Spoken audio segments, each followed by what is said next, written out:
Hi, everybody, and welcome to another Crafty Chat. This is episode number 31. I'm Heidi, and I'm joined by Nancy and Lucy today. And we're pretty excited about today's episode. It's very different for us because we have a guest by correspondence. So we have someone that we kind of got to know about through Lucy. And Lucy, you can talk about the story of how you got to know Rosemary is her name. So.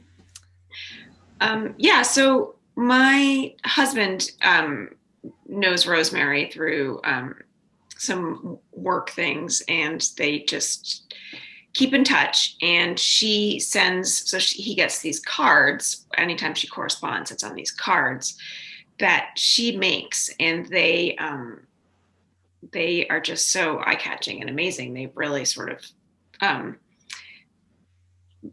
piqued my interest, and they have embroidered knots on them, and I'll hold some of them up in a little bit. There's so it's like this fiber art. She's dyeing her own fabric. She's putting these little embroidered knots. But what really caught my attention, and then what I shared with Heidi and Nancy, is the fact that like what she's sending are her mistakes. So she is a fiber artist, but if she doesn't like the way something turns out, I think what she does is like stitches over it. And the result of what we've received in the mail is amazing. And so that was sort of the jumping off point for us wanting to ask Rosemary some questions about just how she got to where she was with what she's puts in her cards, but also the sort of genesis of her whole creative career and what she does now. So the guest by correspondence piece is that we sent her some questions and she answered them for us. And her answers, I love her answers. They're just so many things. I feel like there's so many things that we've sort of touched on already in our crafty chats that come up in her answers. So So the first question we asked Rosemary was, how did you arrive at weaving? She weaves. Weaving is her main creative endeavor, or what she studied and what she did. Well, actually, no, I think we learned differently than that. Sorry, I'm not doing a very good job. That's okay. We learned a little bit more of the story through the questions that we asked her. Right. Kind of got a bigger picture of how she settled on weaving, which was a bit of a journey. Right. So we asked her, how did you arrive at weaving as a means of creative/artistic expression? And she did answer that I have always been interested in art. My junior high art teacher started it all. He was terrific. I wanted to be a teacher, and his inspiration led me to teaching art. I took art as my one elective in high school. I didn't get into language, to my regret, but art remains a huge part of my life. Weaving came later. So it wasn't even the weaving that got her started, as we were just saying. And I love that it was sort of a mistake even that she got into it, you know. We used to talk about that. I remember with pottery, like a lot of people would say they came to it through the back door. Mm-hmm. Like you just did not, maybe you just took a class to fill an elective or something like that, and your major was completely something else, you're in engineering or whatever. And then you're just like, nope, I have a passion for this thing. So it's school. It can be great. Yeah, it was another fun comment. But it's wonderful too that she attributes it to a teacher, like during those formative years, because I think for a lot of us too, it's like junior high or high school age is like when you started to really get more serious about like the desire for working in art or a craft, or expression. I think that's a commonality from a lot of folks that we've talked to, and it was definitely a confirmation of like just kind of in the same boat that we are, of like getting to it and really connecting with something creative related in your formative years, especially your teenage years. So that was really fun to see that, that was something that she had also. Yeah. Do we want to go back and forth on the questions so that you don't have to? Yeah. So I can take the next one. So we asked her, what skills did you learn and where or who taught them to you, and if she's self-taught. So she talked about that she went to the University of Michigan from 1961 to 1964 to get her bachelor's of science in design, because Michigan didn't have a fiber department at that time. And then she went on to get her master's in art and from in art education from 1964 to 1966. And ceramics was her major, oddly enough. It had nothing to do with fiber. She took a weaving class in the Ann Arbor Parks and Rec to add to her teaching knowledge. And she said that was what stuck for her. She also taught middle school art in Southgate, Michigan for 5 years, and then moved to San Francisco and retired, and she joined a Potter's Guild. I'm guessing when she was out in San Francisco. And she went on to say a friend invited her to join a weaving class when she moved to Illinois in 1971, and it clicked. She's been weaving ever since. She taught herself how to spin to get funky yarns that weren't commercially available. She took every weaving workshop that was offered by her local guilds to continue learning. And she calls herself a workshop junkie, which I thought was really fun because I can definitely understand that. And she joined weaving guilds and attended state and national conferences for weaving, which is something I learned about from doing some studying of a weaver here in Michigan when I was in college. That it's kind of on my radar of, like, I didn't even know that was a thing, that guilds were still around for those handicrafts, so like pottery and weaving and stuff. I thought it was really cool that she decided to study art and go into art education. That was something that I thought about for a while after college, of like, hey, I've got this degree, I don't know what to do with it, let's figure out something else that I can maybe do. So I looked into that. But that's the jump from pottery to weaving is really cool. Yeah, I thought it was interesting that the thing that stuck for her is not the thing that her formal education was in, but learning through friends and workshops and being self-taught. That sometimes maybe that knowledge clicks a little bit more because it's harder won. So yeah, and I like that workshop junkie, because and that is nice, because a workshop, you can just like dabble in something where you don't have to be full on committed to, like, I'm here to, I'm going to take on this craft and learn it. It's like, no, I'm just going to take a class or a workshop and see how it, how it sticks, and just learning different elements and aspects that way too. So I love that. And like, that's why for me recently, like, I never bought kits my whole life for projects, because I would like, oh, I could make it up or whatever. But now with learning knitting, I'm getting into buying kits for things, and it's really fun because it's just like a way to like have a project to learn from. So I kind of like it. It's not quite the same thing as a workshop, but I guess it can be if you're doing like a stitch along where you can consult with other people, be like, what am I doing? I think you have some support, so it's kind of that scaffolding that helps. I like that reduction in pressure too with workshops and kits, of like, you're following along with something and you're building skills and trying something new in a little bit less pressure. Because when I try to create something of my own, or self-teach a new skill, I feel a lot of pressure of like having to figure out the whole process myself instead of being guided through by something. So sometimes I enjoy that challenge. Lately, though, it's been, can you just tell me what to do? I don't really want to try to figure this out myself. I know. I was working on a leg warmer, and I started it like over 3 times because I just wasn't doing something right. Or I really should have been working with better lighting, because I realized my stitch count was off because I was missing stitches and stuff. It was like, oh my God. And I kept saying to myself, if you just had a pattern, you wouldn't have to be struggling like this. The same anyway, because I'm trying to make it up. I'm like, am I counting it right? Did I do my math wrong? So yeah. Just kind of, let's just. I know that feel. Be more affected. All right. So should I do number 3 now? Sure. So we ask, what do you think has taught you the most about art? Where or who did you learn art from? Well, that's a big question. I would have a challenge answering that. So she says, let's see. Art history at U of M. I became a docent at the San Francisco Contemporary Art Museum and was surrounded by art. Eventually moved to Houston, Texas. I continued docenting at the Museum of Fine Arts in Houston, giving tours to school children. Lots of lectures and independent study. World travels lead me to museums for independent study and docent-led tours. Lots of art books in our personal library. Original art on our walls. That's always helpful to learn from that. And then lots by my U of M professor, Ted Ramsey, who's now retired but painting in Ann Arbor, and she still keeps in touch with him. So that's really great when you have those relationships with your instructors. Mm-hmm. Yeah. Yeah, and just the complete like immersion. I mean, it seems like surrounding yourself with art in many different ways. Like, speaking about it and teaching other people about it by being a docent, learning about it in school, but then just books and what you're looking at in your own environment.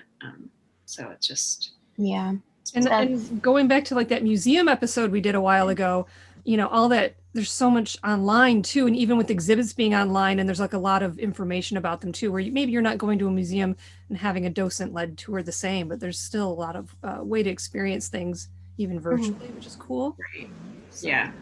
And there's just as much curation that goes into those digital exhibits as it goes into the physical exhibits. Absolutely. Which I think is really cool, because it's I took a couple classes in museum studies, and that was something that was just starting to become a thing when I was in college, was digital museums and curating those collections. So it was really cool to kind of see the genesis of that, of like, here's the early days of these kind of exhibits. So I loved the lectures and independent study. That's one thing that I don't seek out as much as I think I would like to, because there's a lot of lectures and classes that were being done at U of M, I'm thinking pre-COVID, that were open to the public. And that's something that I didn't learn about until later in life, that, universities do things for the community also. It's not just for the students and faculty. There's also classes and independent study and lectures and all kinds of things that they'll do to contribute to the community. Not necessarily even as an outreach, just sometimes I think for the fun of it. So. And the museum at the university, UMA, they have continued to do a lot of programming throughout, despite people not going there in person. And that's cool. The penny Stamps lecture series continues to go on, or speaker series, which is great. But the stuff at UMA Museum, it's like it appeals to a wide range of people, I would think, like ages and different artistic interests. And one thing I think, and I don't know if we talked about this with the museum episode at all, but right now when you can't actually physically go to a lecture or to an art exhibit, I find that in a way there's something a little bit liberating about that, because you can do it in your own way, in your own time. Like, it can be easier to watch a lecture if you're doing it on your schedule. So it's nice to have it in person, but there is a lot that's still out there that I totally agree. I was attending there's a winter conference for educators that was last week, and I had the opportunity to attend a few of the sessions, but there's no way if I had to go in person, it wouldn't have happened. Yeah. It was great, because honestly, I was vacuuming while I was listening into one of them. Right. But it was it was really great content, but it was a wonderful way to have to go about it, especially this time of year with the weather. I'm like, God, if I would have had to go out to a lecture at 6 p.m. on a Tuesday, it's like, yeah. Oh, I know. I feel like we've done more author events and things, just because you're doing it from your couch. So. Mm-hmm. And what I meant to, I was kind of interrupting you there, which was rude of me. But when I was shouting out about the Penny Stamps Gallery, I meant the gallery, not the speaker. Oh, yeah. Because they have an exhibit, and recently there was a write-up in Pulp, and I was just reading about it, and a lot of it, has been done virtually, so you don't even have to go there to experience all of it. Although you could go in, they say because they're recommending, hey, if you come in, just only plan on spending about 20 minutes, which is kind of difficult, Yeah. Yeah. I'm glad that we're bringing up UMA, because when we did that museum episode, I don't think that UMA was doing anything at that time, because we did that early into COVID. Right. So that was maybe like 4 or 5 months into COVID, and we're running on a year. So I think they've expanded since we've had that episode. So that's really cool. Yeah, that was back in the summer. So I think since in the fall semester, I think they started things up again.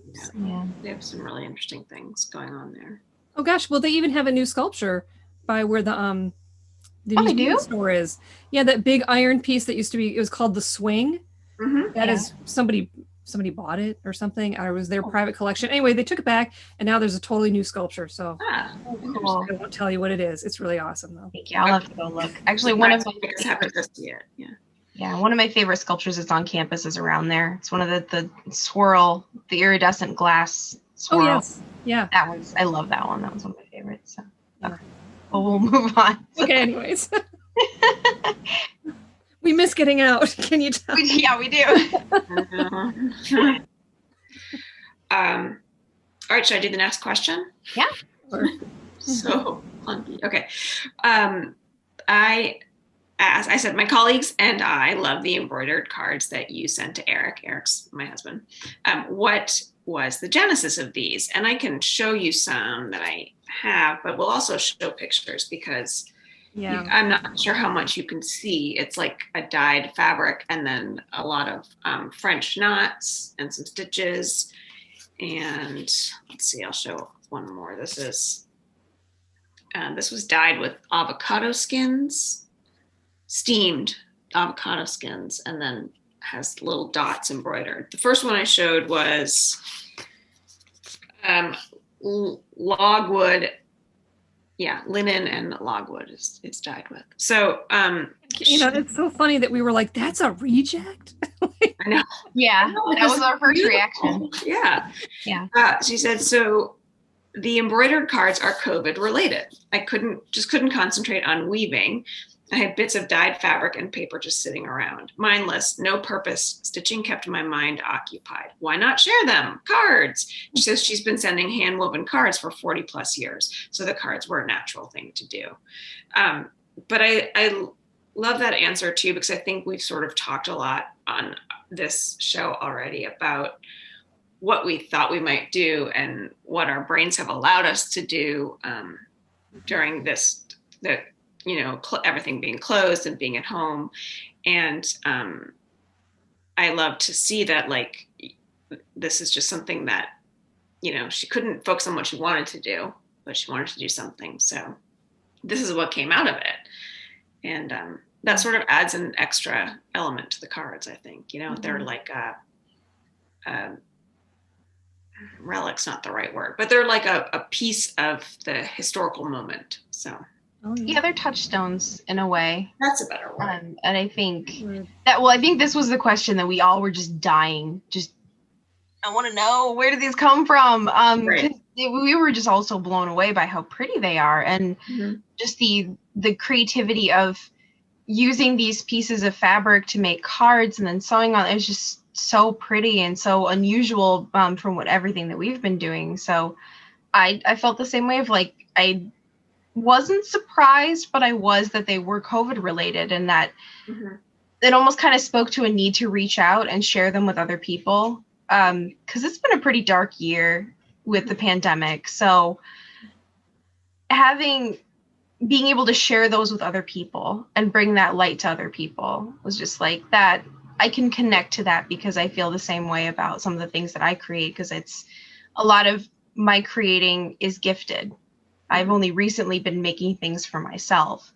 So for a long time, I was giving them to other people. So that was very much I feel that feel of, Well, yeah, it's a way to share. I mean, you don't have the world right now to share them with. Like, you aren't interacting with people to be like, look at what I made, so it's also just a way of sending that off, like, look what I made. And I'm glad to have been on the receiving end anyway. So Well, and that question led into number 5 really well. Yeah, it did. Yeah. So we asked her next, have you always repurposed failed, quote unquote, failed projects into different projects, or is this a new process or experiment? And she said repurposing is rather new. She had no plans to sell or exhibit the cards, so I just did what I felt like doing, knowing no one was going to judge me. Adding stitches, magic marker marks, just play, which I thought was a great word. Yeah. It worked. I like doing them and people enjoy receiving them. I did make some ugly eco-dyed silk scarves and couldn't toss them out. I tore them into strips and wound them on styrofoam balls, adding gold stitching and making necklaces. Maybe that was my first repurposing. I would love to see those. I think those are gorgeous. Yeah. But I think it's ugly eco-dyed silk scarves. And so, like, you could see that. You could be like, yeah, maybe as a whole, it didn't work. But then when you cut it up into the parts, it's like, it becomes magical and useful. Yeah. Because I mean, that first one you show, it just, to me, it's like a birch forest or something. I don't know. Yeah. It's just Yeah. imaginative. I know. Well, and I like the idea when she's knowing that you're not going to show or exhibit what you're making. It sort of removes that, like, no one can judge me, so pressure's off, and it's just pure, creation for the sake of doing it. So I think that, like, as she says, just play. I love that idea. Just play. Yeah, that's creatively. I pulled, so my partner and I had been doing, over the course of quarantine, I would just pull out this big pad of watercolor paper, set it down between us, and we just like throw paint on the watercolor paper and just have fun and play and use it as kind of like a distraction and a method of expression and doing something new, because he's not a crafter. And that's something he's learning a lot of these skills from me, and it's something fun that we can share. I saved all of those. I didn't really know at the time of like, what am I going to do with these? But I don't want to throw them away because there's something that we did together. And I've got this like stack of these paintings that I don't really know what to do with. And some of the creative book challenges that we've done are using repurposed art. So I'm looking at these pieces now and like, I can cut these up and use them as a mosaic or collage or backgrounds for an art journal. So I'm finding myself pulling those out and reusing them when I didn't expect at the time that I would ever reuse them. Yeah. That's like, I used to use, like with my kids, kids bring home so much stuff, and you have to be, fair, but also like, how much you can keep. And a lot of times they go through stages of like, I'm just drawing this one squiggle on a million different pieces of paper. But it does end up being great material for like for repurposing. And so I used to try to do that a lot with them or, by myself. But like, it is funny how a piece of something looks very different than the whole. Yeah. And that kind of like spatial awareness is something that I'm really just getting into. And I'm having fun playing with that. Yeah. For the first time, I think, in my life. So that word play was like, we've talked about that before. And that's something that's, I think we all encourage ourselves to do. Being serious crafters, we have a tendency to take this very seriously. But having that opportunity to play is invaluable. Yeah, it is. Yeah. So speaking of being serious, then move on to number 6 that we asked. What do you look for in a piece of art you feel has succeeded? Does it just have to turn out as expected, or do you use other criteria to judge which projects are a success or failure? Success in my work means I want to keep it. Rarely does my work turn out like expected. I just keep working on it, or on occasion, into the trash. And that I just loved, because I just want to say, like, let people throw out their work. Yeah. Yep. Because it's like, I remember as a potter, like, if a piece, it didn't meet what you wanted and you were throwing it out, you would have to smash it with a hammer, because there'd always be somebody pilfering the garbage for your piece. And you're like, no, I don't want that to exist anymore. It's like, it's in the trash, leave it. So then we had to, but there was some satisfaction, I guess, in smashing the pot too. But it was like, people would just be like, oh, how can you, it's like, because there's just, right. There's many reasons, or there's no reason, but it just, if you insist that I keep it, it's like, it's just going to bother me every time I see it. Like, for me, that didn't work out. So I don't need a reminder, I think there's, and that too, like, there's a lot of emotion tied up in any kind of art or crafting. Like so you're pouring a little bit of yourself into it. So like, when I look at something that I hate how it turned out, or it doesn't look the way I wanted it to, I'm reminded of those negative emotions. And like, that's a constant reminder. So like, a lot of the things that don't turn out the way I want them to, I either end up gifting. I do feel a lot of guilt of throwing things away. So I appreciate her succinct answer of like, if I love it, I keep it. If I don't, I trash it. Like, that is liberating in a way that I don't really have a lot of words for, of like, I could simplify this process for myself so much by having that. I'm still kind of grappling with the emotional ties that I have to the things that I create, and being able to let go. The biggest being that damn find your fade shawl. Really I think, like to find your fade, I actually, like you can, I think I've said you can donate, half knitted projects to that's the awesome. store. And yeah, it's just, I think because sometimes when you keep something like that around too, it's like a reminder of not only like you didn't finish it or you struggled with it, but like, so you put time into it and now it's time, it's a reminder of time maybe not that you don't feel as well spent. Like there's always that process versus product, which we talk about all the time. But I think, like if you knit this whole thing and you don't like it, you're like, but I put all that time into it. Every time, or for me personally, every time I look at it, I'm like, I can't get that. I don't want to be reminded of the time that I put into it. So, yeah, it can be liberating to let something go in whatever way you decide to do it, but yeah. It creates mental and emotional clutter. Yes, it does.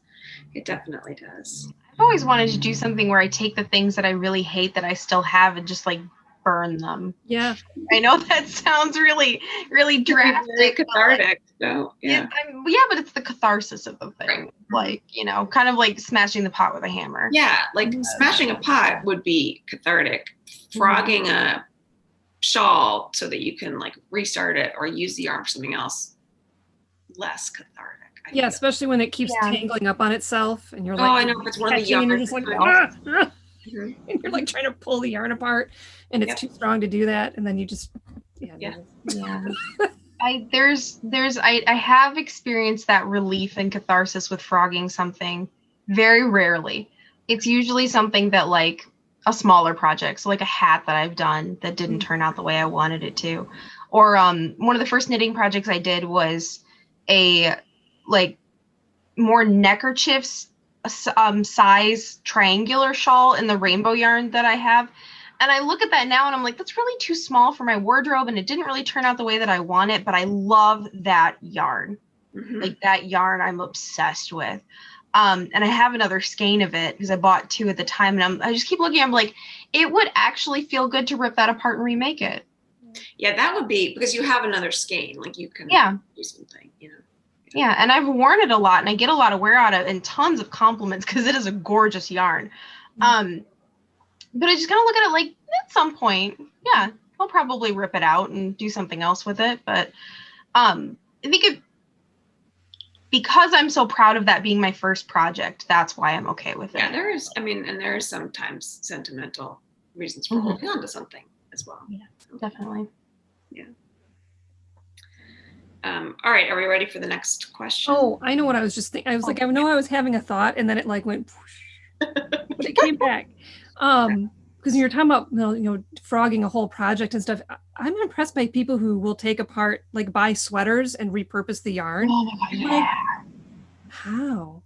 I guess sometimes a lot of it's machine knitted, so maybe it's not as difficult to undo as hand. I don't know if that's true. I have no idea. That is true. Actually, there was a while back I stumbled across a YouTube video of a retired gentleman who would re-knit thrifted sweaters, and like he talked a lot about the specific kinds of sweaters that he's looking for. So it can't be something that's seamed on the sides. It's got to be knit in the round. He's looking for more for natural fibers versus acrylic, but he will find some acrylic stuff that he reuses. And then like getting gauge, combining yarns from different projects to have like marled effects. So the video actually watched him pull apart a sweater, and it was really cool to watch him kind of have that knowledge of how a garment is created after it's done, and be able to take it apart into something that he could use. I'm just surprised that they don't kind of felt together, especially if it's wool and it's ever been washed, or cashmere, it's so fun. Yeah, I think that what you're looking for would have to be something that was taken care of by somebody who knows how to take care of natural fibers. Because but I think it would be hilarious to find a felted sweater that somebody accidentally washed and dried in a thrift store and is now super tiny and felted. I might just buy that for the novelty. I did that. There is one out there. Yeah. Yeah. It happens. I don't know what. Anyhow. So I didn't mean to bring up anything bad for lost clothing. I'm ashamed. No, it was fine. All right, so the next question we asked, has your crafting/creative/artistic process changed in the last year, specifically because of the pandemic? If so, how has it changed? And she said, yes, with lots of exclamation points. Everything has changed because of the pandemic. Additionally, my husband of 53 years passed away August 2019 in Michigan at our cabin. I returned to Houston and began settling his estate. Art on hold, then the pandemic hit. The world is on hold. Life moves into slow motion. Then we had the election. Mindless stitching helped pass time peacefully. Myself and several fiber friends at first thought, lots of time at home. I'll get so much weaving done. And then she says, not in capitals.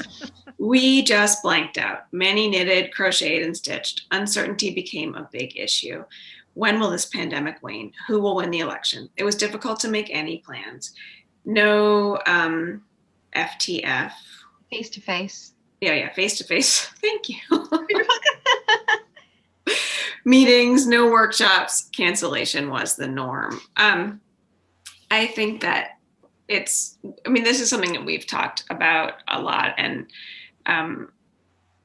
just thinking that when you have time, how you might use it. You plan and then you have the time and you can't, for various reasons, use it in the way that you had planned. Either your mind won't let you, or it's just, so I think that that's interesting that she brought that up there, because I think that's something that we've talked a lot about, feeling that very thing that like, wow, we have all this time at home. Think of all the projects we'll get through, and just the inability to do those projects. So, yeah. And then having that shift of the things that you do connect with and how that changes when you go through a huge upheaval in life. Yeah. And it's interesting in retrospect to look at myself and see how things have changed. I tried through the course of the last year to keep really good record of the things that I was finishing, because I had this thought at the beginning of the pandemic of like, I'm going to be working on a lot of stuff. I'm going to be finishing things probably, but I'm not going to remember in a year what I worked on or what I finished. So I should really be documenting this, or like keeping a list somewhere. And I'm glad I did, because off the top of my head, I could not tell you more than 5 things that I even worked on in the last year. And I'm kind of familiar with that from family upheaval and my brother being a cancer survivor, and kind of having that things happen in your life where you have a new normal, where something, you go through such a dramatic shift in the way that your life is, or the way your mindset is, and it can really be anything. So I kind of had that in the back of my head of like, I know I'm going to change. I know things are going to change, and not in the way that they would over like the normal progression of time where you can kind of keep track of it. It's going to be really, really sudden. There's not a lot of way to plan for that.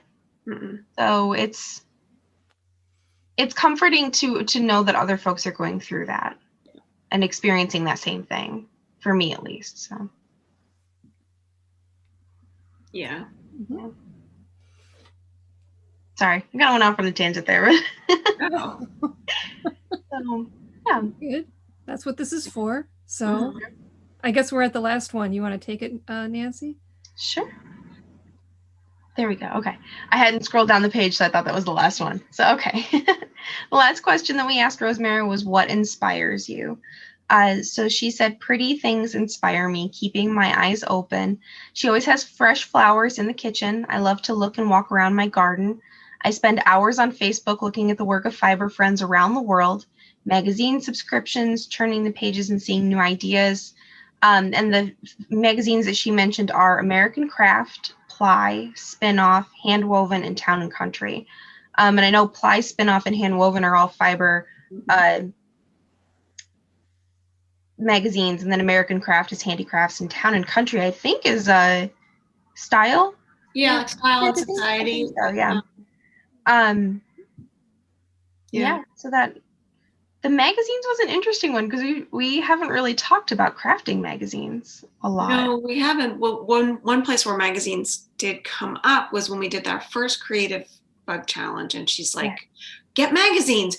And we were all like, how do we do that? Everything's closed. And then I got the first stack of magazines from the library, and I shared it with you guys, but like the sheer pleasure of just allowing myself, first of all, the time to sit and just flip through them, and then to just look at like inspiring, beautiful things. I got mostly like home, like Architectural Digest and things like that. And it was like, it was a real, I so enjoyed the experience of doing that. So I loved reading that answer. That's like something that she's finding inspiration in it, but there's something about a magazine that's a little bit a mirror into like the outside world or a different world. So, and again, different than popping onto Instagram and following a hashtag or something like that. Also because you're letting the magazine present itself to you instead of you seeking something. So that's... And it has that physical presence. That's, I don't know why I don't turn to magazines more. One of my absolute favorite things is to flip through the Sears and Roebuck catalogs from like the 1800s and early 1900s. And it's so enchanting to, I don't know, have that glimpse into the past. I'm kind of a history buff with that kind of stuff. So I love flipping through those just for my own fun. And then remembering the like catalogs and magazines that I grew up with that were like mail order crafting kits for kids, toys, and even like the mail order seed and plant catalogs, and cutting pictures of those out and like collaging them together when I was little into like a scrapbook. And then I never did that again after I got into like middle school. I was just like, why did I lose that?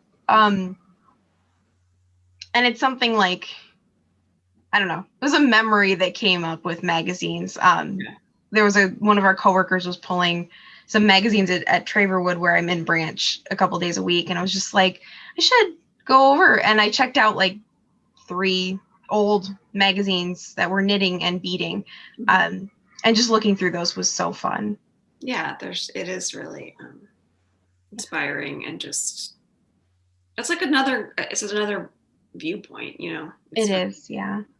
And I love that she talked about having fresh flowers in the kitchen and walking around the garden. That's something that I really keenly miss being wintertime in Michigan, is having plants and flowers. I'm really looking forward to spring. Yeah. Although when she says, I also like that she says keeping my eyes open, because I notice I try to go for a walk every day, even when it's like feels like negative something out, but there's a big difference I've noticed when I remind myself to like look around, even though it's winter and it's cold or it's gray.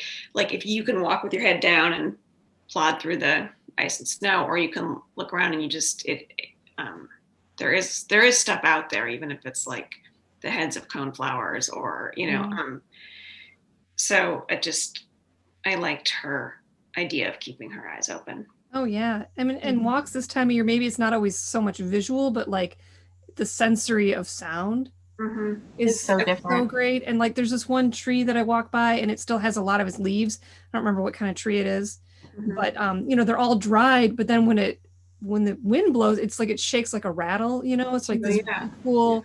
I just love that tree, and it's just like that's a neat experience. So my partner and I went for a walk at Gallup for the first time in months yesterday morning, and the whole river is frozen over. Oh, really? And it's just this really, really stark vista on these paths of like, I'm looking at this and I know that it's water.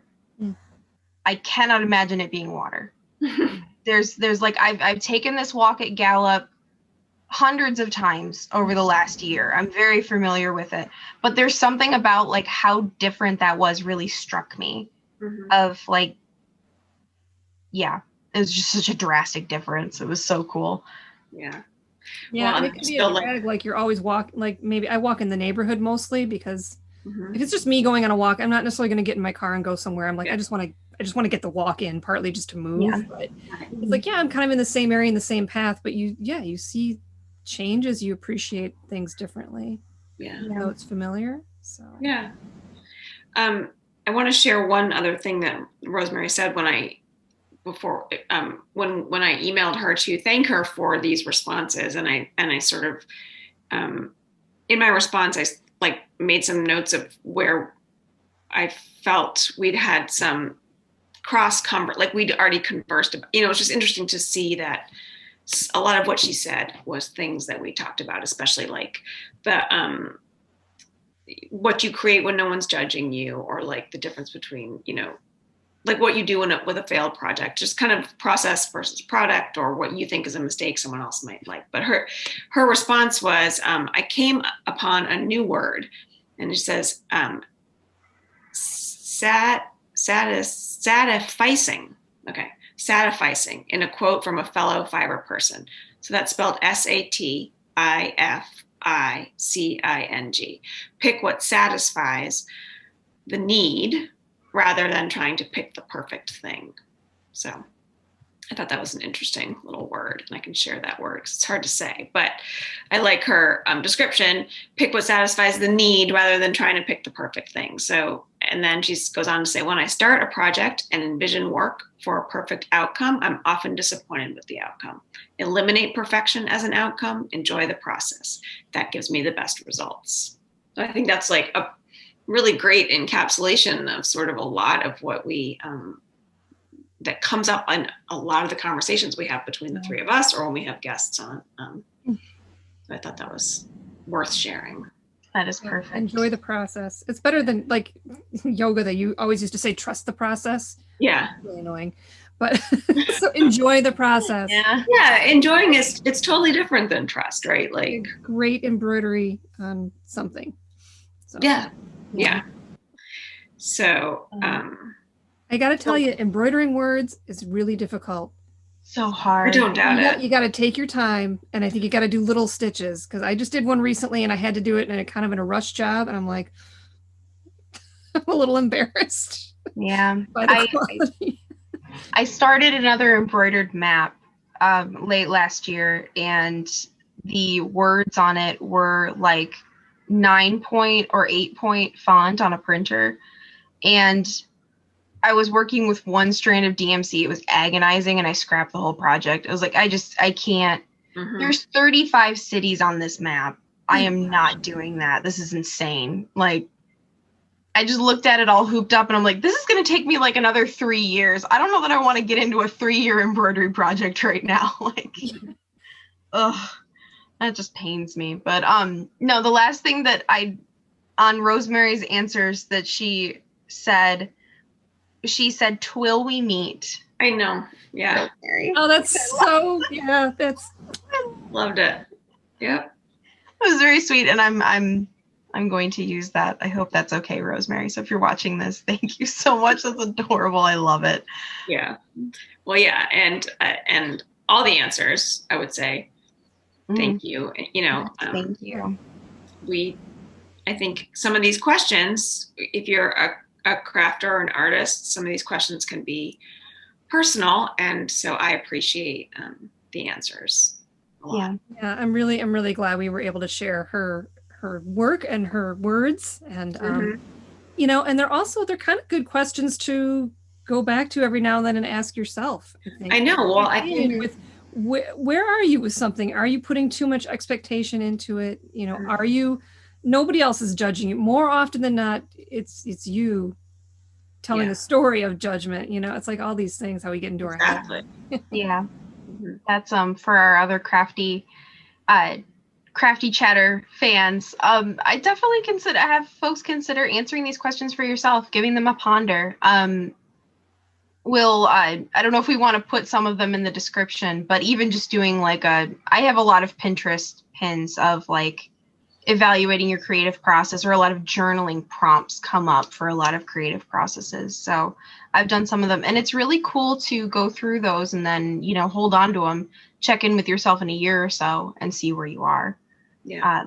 But I also enjoy that progression of my skills and interests over the course of time. So But yes, it was a huge pleasure to read Rosemary's answers, and I love how she put things, and she was very succinct in a lot of ways that I'm not, which I very much appreciate, because I drag on sometimes. I appreciate her brevity. Yeah. So. Okay. Yeah. So that's all we have for folks today on our episode of Crafty Chat. Thank you all for joining us. We'll be back in 2 weeks with our next episode. In the meantime, stay safe, stay healthy, and don't forget to love each other. Bye.